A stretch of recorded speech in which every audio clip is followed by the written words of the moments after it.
కేంద్ర రాష్ట్ర ప్రభుత్వాల విధానాల వల్ల నేడు వ్యవసాయ సంక్షోభంలో ఉందని, కష్టపడి పండించిన పంటలకు కనీస మద్దతు ధరలు అందడం లేదని ఆంధ్రప్రదేశ్ రైతు సంఘం జిల్లా అధ్యక్ష కార్యదర్శులు కట్టా భాస్కర్రావు, కె శ్రీనివాస్ తీవ్ర ఆందోళన వ్యక్తం చేశారు. మంగళవారం ఊళ్లలోని కాలువగట్టు శివాలయం వద్ద ఆంధ్రప్రదేశ్ రైతు సంఘం మండల మహాసభ, ఆ సంఘం సీనియర్ నాయకులు గుత్తికొండ వెంకట కృష్ణారావు అధ్యక్షతన నిర్వహించారు. మండలంలోని రైతాంగ సమస్యలు చర్చించి పలు తీర్మానాలు ఆమోదించారు. ఈ సందర్భంగా కట్టా భాస్కర్రావు, కె శ్రీనివాస్ మాట్లాడుతూ, స్వామినాథన్ కమిషన్ సిఫార్సుల ప్రకారం ఉత్పత్తి ఖర్చుకు అదనంగా 50% కలిపి అన్ని పంటలకు మద్దతు ధరలు ప్రకటించాలని డిమాండ్ చేశారు. రైతులు కష్టపడి పండించిన పంటలకు కనీస మద్దతు ధరలు అందకపోవడం అన్యాయమని వారు విమర్శించారు. రైతులకు వస్తున్నటువంటి సమస్యల మీద పనిచేసేదానికి ఈ కమిటీ పనిచేస్తుంది. ఏదైతే సెక్రటరీ గారు చెప్పారో, ఈరోజు కౌలు రైతులు చాలా ఇబ్బందులు పడుతూ ఉన్నారు.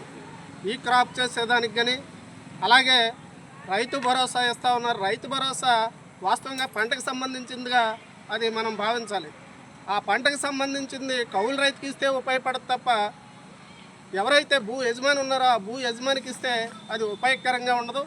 ఎవరైతే కష్టపడి పనిచేస్తూ ఉన్నారో, కౌలుకి పొలం చేస్తూ ఉన్నారో వాళ్ళకి ఇస్తే ఈ రైతు భరోసా అనేది ఉపయోగపడుద్ది. వ్యవసాయం ముందుకెళ్ళేదానికి కౌలు రైతు ఉత్సాహపడేదానికి ఉపయోగపడుద్ది. ఆ రకంగా భవిష్యత్తులో అలాంటి చర్యలు తీసుకోవాలని రాష్ట్ర ప్రభుత్వాన్ని మేము కోరుతూ ఉన్నాం. భవిష్యత్తులో ధాన్యం వస్తూ ఉన్నాయి. ధాన్యానికి సమస్యలు లేకుండా కొనేదానికి, పూర్తిగా ధాన్యం పండిన ధాన్యాన్ని అంతా కొనేదానికి టార్గెట్లతో నిమిత్తం లేకుండా ఆ రకమైన పద్ధతిలో రైతుల దగ్గర ధాన్యం. ఇవాళ రైతాంగ సమస్యల్ని ఈ సదస్సులో చర్చించడం జరిగింది. కాబట్టి ప్రధానంగా రైతాంగ సమస్యల్ని చర్చించి భవిష్యత్తులో రైతాంగ సమస్యల పరిష్కారం కోసం పనిచేయడం కోసం భీమడోల మండల రైతు సంఘం కమిటీని కూడా ఎన్నుకోవడం జరిగింది. ఇవాళ మండల అధ్యక్షులుగా సనపల వెంకటేశ్వరరావు పూళ్ళ, అదేవిధంగా మండల కార్యదర్శిగా గురజాల కృష్ణ బాలాజీ గారు ఇవాళ మండల కార్యదర్శిగా ఎన్నికయ్యారు.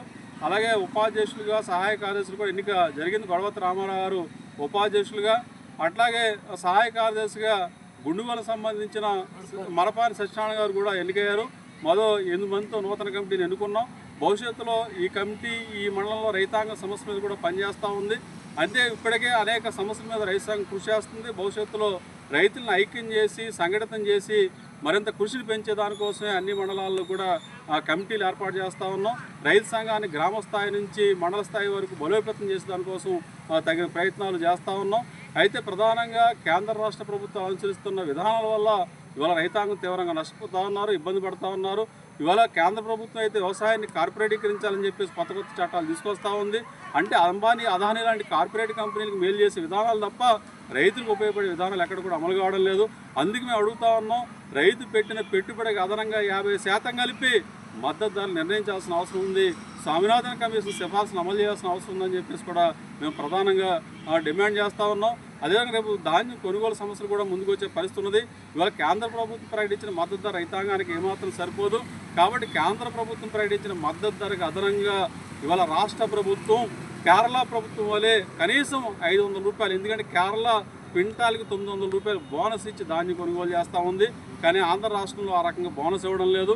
కాబట్టి క్వింటాల్ ధాన్యానికి కనీసం 500 రూపాయలు బోనస్ ఇవ్వాలని చెప్పేసి ఈ ప్రభుత్వాన్ని మేము అడుగుతూ ఉన్నాం. ఇవాళ యూరియా కొరతతో రైతులు ఇబ్బంది పడుతూ ఉన్నారు.